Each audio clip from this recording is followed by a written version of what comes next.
Hi guys! మనకి ఏపీలో 10థ్ ఎగ్జామినేషన్ రిజల్ట్స్ అయితే రిలీజ్ కానున్నాయి. సో, ఆల్రెడీ మనకి ఏప్రిల్ 12థ్ ఇంటర్మీడియేట్ ఫస్ట్ ఇయర్ అలానే సెకండ్ ఇయర్ రిజల్ట్స్ అయితే రిలీజ్ అయ్యాయి కదా! సో, మనకి 10థ్ రిజల్ట్స్ కూడా ఈ మంత్‌లోనే రిలీజ్ చేసే ఛాన్స్ అయితే ఉంది. సో, లేటెస్ట్‌గా 10థ్ రిజల్ట్స్ ఎప్పుడు రిలీజ్ చేస్తారు అనే దాని మీద ఒక అప్డేట్ వచ్చింది. ఈ కంప్లీట్ డీటెయిల్స్ అనేవి నేను మీకు ఈ వీడియోలో అయితే షేర్ చేస్తాను. సో, వీడియోని స్కిప్ చేయకండి.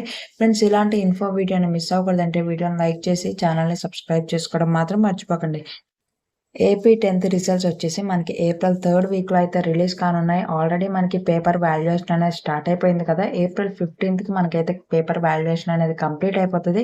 వన్స్ పేపర్ వాల్యుయేషన్ అనేది కంప్లీట్ అయిపోయాక మనకి కంప్యూటర్ రీకరణ వర్క్ అనేది ఉంటదనమాట. సో, ఇవన్నీ కంప్లీట్ అయిపోయాక ఏప్రిల్ 22న మనకి 10థ్ క్లాస్ రిజల్ట్స్ అనేవి రిలీజ్ చేసేందుకు ప్రభుత్వం అయితే సన్నాహాలు చేస్తుంది. సో, మీరు వన్స్ రిజల్ట్స్ అనేవి రిలీజ్ చేశాక మీ మొబైల్‌లోనే ఈజీగా చెక్ చేసుకొని మీ మార్క్స్ అనేవి డౌన్‌లోడ్ చేసుకోవచ్చు. ఎలా చెక్ చేసుకొని డౌన్‌లోడ్ చేసుకోవాలో నేను ఛానెల్‌లో వీడియో అనేది అప్‌లోడ్ చేయబోతున్నాను. సో, ఈ వీడియోని మీ ఫ్రెండ్స్‌కి కూడా షేర్ చేసి ఛానెల్‌ని సబ్స్క్రైబ్ చేసుకోవడం మాత్రం మర్చిపోకండి.